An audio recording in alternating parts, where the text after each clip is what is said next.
Every year, the world discards over 1.5 billion vehicle tires. That volume is so staggering that many storage sites resemble dark rubber oceans stretching all the way to the horizon. And once they get there, they stay there. Left out in the natural environment, these stockpiles slowly leach heavy metals and harmful organic compounds directly into the soil and groundwater, turning parts of the globe into severe pollution hotspots. The very chemistry that gives a tire its elasticity and load-bearing capacity on the highway makes it nearly impossible to safely dispose of. The engineering that keeps us safe has become a permanent environmental hazard. Inside every modern tire is a highly complex blend of natural and synthetic rubber, chemical additives, textile fibers, and high-strength steel wire. Because of this incredibly resilient structure, a single discarded tire can persist for up to 4,000 years before fully decomposing. But the recycling industry has recently stopped looking at this material as toxic waste.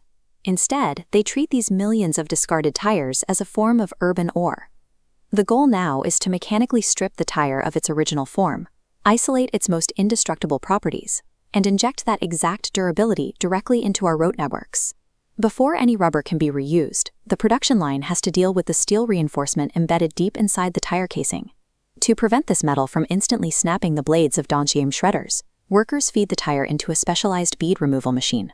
A hydraulic hook digs in and uses pure mechanical force to violently rip the entire steel core out of the rubber body. On average, just one heavy-duty truck tire yields about 2 kilograms of high-quality carbon steel, which is bundled up and sent directly to metallurgical plants. The remaining rubber carcass then enters a high-torque shredder. The alloy steel blades rotate very slowly. This low-speed cutting minimizes friction and heat, which keeps the rubber from softening and gumming up the machinery. After multiple rounds of secondary grinding, the material passes through a highly precise screening system, resulting in tightly controlled crumb rubber. The exact fraction needed for asphalt production is incredibly fine, measuring just 0.5 to 2 millimeters across. At this stage, the tire is gone. What remains is a pure, highly active raw material ready for industrial synthesis. But even this ultra-fine rubber isn't quite ready.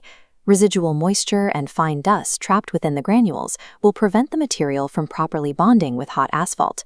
To fix this, the crumb rubber tumbles through a rotating drying drum heated to between 200 and 260 degrees Fahrenheit.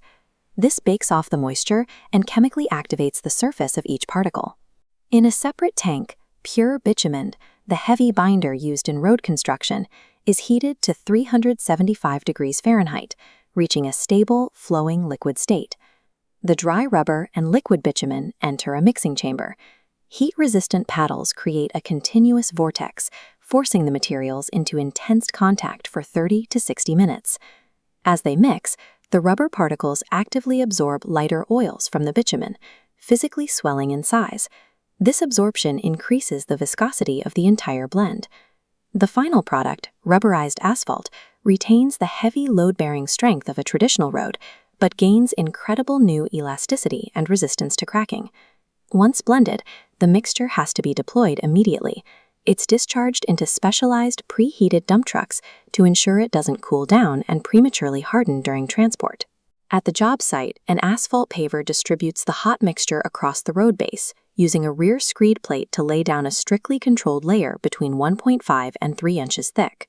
Heavy steel and pneumatic rollers follow directly behind, compacting the surface to seal out air voids. This entire sequence must finish before the road temperature drops below 180 degrees Fahrenheit. If it cools past that threshold, the bitumen loses its optimal bonding capability. But when compacted in time, the newly resilient road instantly locks into place, ready for heavy traffic. By weaving this material directly into our infrastructure, the volume of waste reduction is massive. Just 1 kilometer of this paved road can successfully consume up to 10,000 discarded tires, and the resulting surface outperforms standard pavement, easily withstanding intense seasonal temperature fluctuations and the continuous crushing weight of commercial traffic without fracturing. It also offers a massive quality of life upgrade for urban areas, as the elastic nature of the rubberized surface physically dampens traffic noise by about 6 decibels. What was once a global disposal liability is now a functional component in modern paving, simultaneously clearing stockpiles and extending the interval between road repairs. Yet, even with this added elasticity, no surface lasts forever. Over decades of environmental exposure and constant stress, the rubberized asphalt will eventually begin to rut and crack.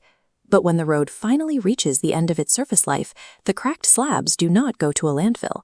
Instead, excavators strip the aging pavement away, treating the dead road itself as a fresh raw material. At a specialized recycling plant, these slabs are fed into an impact crusher. Inside, heavy hammers rotating at 1800 RPM continuously strike the chunks, shattering the bonds to separate the aged bitumen from the stone aggregate. The output is reclaimed asphalt pavement, often called RAP. It is perfectly screened and standardized so it can be directly mixed into new road surfaces.